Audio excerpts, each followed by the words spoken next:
आज हम बनाएंगे 6 महीने तक खराब न होने वाला दाल चावल का इडली डोसा उत्तप्पा प्रीमिक्स यानी कि आटा।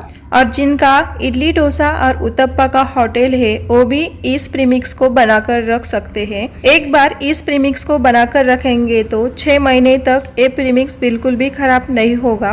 और इस इडली डोसा और उत्तप्पा को बनाने के लिए आपको दाल चावल भिगाने की जरूरत भी नहीं है और उसे फर्मेंट करने की भी जरूरत नहीं है। इससे आप जब मन चाहे तब बिना पहले कोई भी तैयारी किए इसे आप बना सकते हो। और इस दाल चावल के प्रीमिक्स से इडली स्पॉन्जी बनती है और डोसा कुरकुरीत बनता है और उत्तप्पा जालीदार और स्पॉन्जी बनता है। चलिए तो इस प्रीमिक्स को बनाकर इससे डोसा उत्तप्पा और इडली बनाते हैं। और इस प्रीमिक्स को बनाकर इससे हम इडली डोसा और उत्तप्पा को परफेक्ट मेजरमेंट और परफेक्ट तरीके से बनाने वाले हैं, ताकि जो भी इसे पहली बार भी बना रहा हो वो भी आसानी से बना पाएगा। तो इस प्रीमिक्स को बनाने के लिए हम लेंगे एक कढ़ाई और इसमें डालेंगे ये 4 डिब्बे चावल। और चावल आपको राशन वाले चावल लेने हैं। इससे इडली डोसा उत्तप्पा परफेक्ट तरीके से बनता है। आप चाहे तो इडली डोसा उत्तप्पा बनाने के लिए रेगुलर जो चावल इस्तेमाल करते हैं उसका आप इस्तेमाल करें। और ये 4 डिब्बे चावल के लिए इसमें डालना है 1 डिब्बा उड़द की दाल। डिब्बे की जगह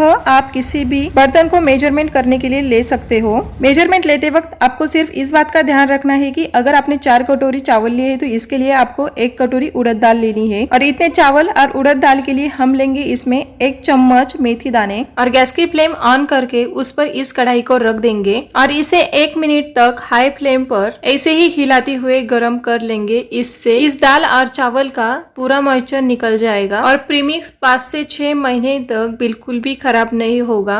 तो 1 मिनट तक इसे हमने गरम कर लिया है और गैस की फ्लेम अब बंद कर देंगे और इसे ठंडा होने के लिए एक बर्तन में निकाल लेंगे। ये ठंडा होने के बाद आप इसे चिक्की से यानी कि गिरनी से पीसकर इसका आटे से थोड़ा सा दरदरा पीसकर इसका आटा तैयार करके ला सकते हो, या फिर इस तरीके से मिक्सी में ग्राइंड करके इसका आटा तैयार कर सकते हो। और ज्यादा चावल और उड़द दाल इसमें नहीं डालनी है, थोड़ी थोड़ी डालकर इसे पीस लेना है। और इसे आप मिक्सी में जितना बारीक हो सके उतना बारीक ग्राइंड कर ले, क्योंकि जितना बारीक आटा चक्की में यानी कि गिरनी में तैयार होता है उतना मिक्सी में नहीं तैयार होता है। इसीलिए मिक्सी में इसे जितना बारीक हो सके उतना बारीक ग्राइंड करके इसका आटा तैयार करना है। और ये चावल और दाल अच्छे से बारीक हो गए, इसे अब हम छन्नी से छान लेंगे। छन्नी के छानने के बाद जो दरदरे पीसे से ऊपर रह जाते हैं उसे हम फिर से मिक्सी में डालेंगे। और इसी मिक्सी में आप कुछ चावल और दाल को डाल देंगे। और ज्यादा चावल और दाल इस मिक्सी में ग्राइंड करने के लिए ना डालें, थोड़ा थोड़ा डालकर ग्राइंड कर ले। और इसी तरीके से अब हम पूरा आटा तैयार कर लेंगे। और इस आटे को तैयार करते वक्त 3 से 4 बार मिक्सी में ग्राइंड करके इसका आटा तैयार करने के बाद मिक्सी गर्म हो जाता है तो 5 से 6 मिनट रुक जाइए और फिर से मिक्सी में आटा तैयार कर ले।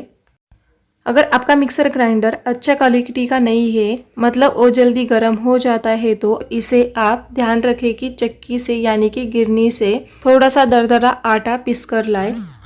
तो इस तरीके से दाल और चावल का पूरा आटा मैंने मिक्सी में ग्राइंड करके तैयार कर लिया है।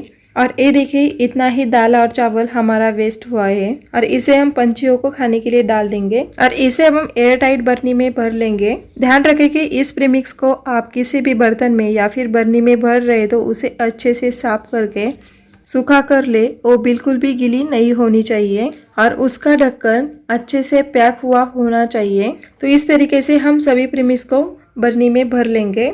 अगर इडली डोसा उत्तप्पा बनाने के लिए आपको इस प्रीमिक्स को लेना है तो आप चम्मच के मदद से ले और ध्यान रखें कि चम्मच बिल्कुल भी गीला नहीं होना चाहिए और ढक्कन को अच्छे से पैक करके रखें। तो तैयार है हमारा इडली डोसा उत्तप्पे वाला प्रीमिक्स। और इससे अब हम इडली डोसा उत्तप्पे का बैटर तैयार कर लेंगे। तो इसे भिगाने के लिए मैंने लिया है ये बर्तन और इसमें डालेंगे अब ये 4 कटोरी प्रीमिक्स।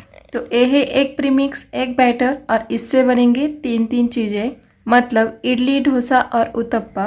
इस प्रीमिक्स के वजह से हमारा इडली डोसा और उत्तप्पा बनाना बहुत आसान हो जाता है। तो इस बैटर को भिगाने के लिए आप किसी और बर्तन में भी भिगा सकते हो।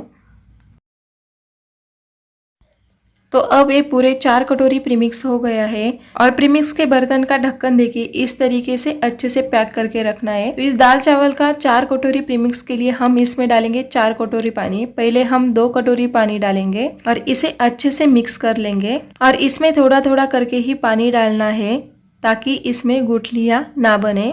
तो ये पानी और बैटर अच्छे से मिक्स हो गए। फिर से हम इसमें डालेंगे 1 कटोरी पानी और फिर से इसे अच्छे से मिक्स कर लेंगे। और ये भी अच्छे से मिक्स हो गया है। फिर से डालेंगे हम 1 कटोरी पानी। तो पूरी इसमें हो गई है 4 कटोरी पानी। तो 4 कटोरी अगर आपने इस प्रीमिक्स को लिया है तो इसके लिए आपको 4 कटोरी पानी ही डालना है। ये अच्छे से मिक्स हो गया है और इसे भिगाने के लिए अब हम ढक्कन लगाकर इसे आधे घंटे के लिए ऐसे ही छोड़ देंगे। तो आधा घंटा हो गया है। अब हम ढक्कन को निकाल लेंगे और इसमें डालेंगे आधा चम्मच इनो पाउडर और इस पर थोड़ा सा पानी डालकर इसे अच्छे से मिक्स कर लेंगे। और इस बैटर को अगर आपको फर्मेंट करके और इसमें डालेंगे अब आधा चम्मच नमक और इसमें नमक भी अच्छे से मिक्स कर देंगे। फिर इडली डोसा और उत्तप्पा बनाना है तो इसे आप 10 से 12 घंटे ढककर जहाँ घर ज्यादा गर्म है वहां पर रख दें, जिससे ये बैटर अच्छे से फूल कर फर्मेंट होगा।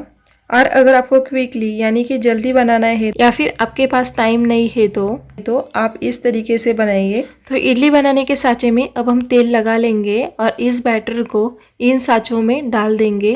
और देखिए बैटर की कंसिस्टेंसी ऐसी होनी चाहिए। तो इडली के साँचे में मैंने बैटर भर लिया है और गैस की फ्लेम ऑन करके मैंने पानी भी गर्म करने के लिए रख दिया था और पानी भी अच्छे से गर्म हो गए। और अब इन साँचों को इस इडली के बर्तन में रख देंगे और ऊपर से ढक्कन को रख देंगे और गैस की फ्लेम अब हाई कर देंगे और 5 से 6 मिनट तक पकने देंगे। तो तब तक हम उत्तप्पा तैयार कर लेंगे। तो गैस की फ्लेम ऑन करके गैस पर रख देंगे तवे को। उत्तप्पा बनाने के लिए जैसे इडली का बैटर होता है वैसा ही कंसिस्टेंसी वाला बैटर उत्तप्पा बनाने के लिए चाहिए। तो तवा भी अच्छे से गर्म हो गया है और इस पर तेल और पानी डालकर इसे कपड़े से पोंछ लेंगे ताकि तवा ग्रीसी और ऑयली तैयार हो। और अब इस पर बैटर को रख देंगे और इस तरीके से फैला लेंगे। और बैटर को ज्यादा पतला ना फैलाए, इसकी थिक लेयर ही रखनी है।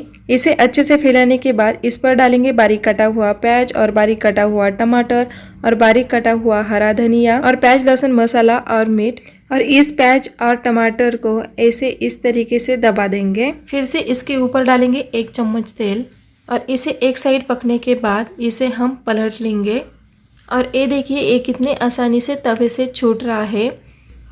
और पलटने के बाद कलर देखिए और देखिए कितना स्पंजी हमारा ये उत्तप्पा बना है और ये अच्छे से पक गया है। इसे अब हम प्लेट में निकाल लेंगे और इस तवे को अब साफ कर लेंगे। इसके ऊपर से प्याज निकलने के बाद इसके ऊपर हम पानी डालकर कपड़े से अच्छे से पोंछ लेंगे और गैस की फ्लेम लो कर देंगे। और तो ये बैटर ज़्यादा गाढ़ा है तो इसमें हम थोड़ा थोड़ा पानी डालकर डोसे के लिए पतला बैटर तैयार कर लेंगे। तो ये देखिए डोसे बनाने के लिए बैटर की कंसिस्टेंसी ऐसी होनी चाहिए। इडली पकाते हुए 5 मिनट हो गए हैं तो हम चेक करेंगे कि इडली अच्छे से पक गई है या नहीं। ढक्कन निकालकर चम्मच को इस तरीके से इडली में डालकर देखेंगे और ये देखिए चम्मच प्लेन आ रहा है, मतलब हमारी इडली अच्छे से पक गई है। इसे अब हम निकाल लेंगे और ये देखिए इडली कितनी बड़ी और स्पंजी बनी है। और चम्मच के मदद से अब हम इस इडलियों को निकाल लेंगे और ये देखिए कितनी आसानी से इडली निकलती है। और इसी तरीके से अब हम सभी इडलियों को निकाल लेंगे।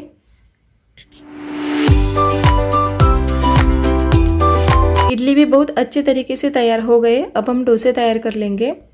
तो तवा भी अच्छे से गर्म हो गया है और इस पर अब हम तेल और पानी डालकर इसे कपड़े से पोंछ लेंगे और गैस की फ्लेम लो ही रख देंगे। और इस पर तवे के बीचों बीच बैटर को डाल देंगे और इस तरीके से फैला लेंगे। जितना हो सके उतना पतला इसे फैला लेना है और गैस की फ्लेम हाई कर देंगे और इस पर तेल लगा लेंगे।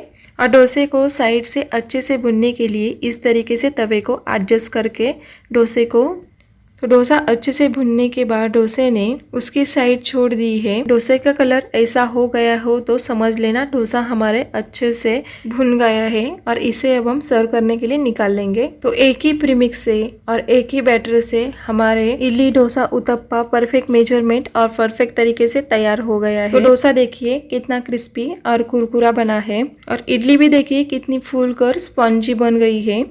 ये देखिए, तो 6 महीने तक खराब न होने वाले दाल और चावल का प्रीमिक्स बनाकर परफेक्ट मेजरमेंट से बनाई हुई इस इडली डोसा उत्तप्पे की रेसिपी आपको कैसी लगी है कमेंट करके जरूर बताइए। और वीडियो यूजफुल लगा हो तो वीडियो को लाइक शेयर करें। और ऐसे ही परफेक्ट मेजरमेंट और परफेक्ट तरीके से रेसिपी को सीखना है तो चैनल को सब्सक्राइब नहीं किया है तो चैनल को सब्सक्राइब करें, जिससे आपको हमारे नए आने वाले रेसिपी की नोटिफिकेशन सबसे पहले मिलती रहेगी।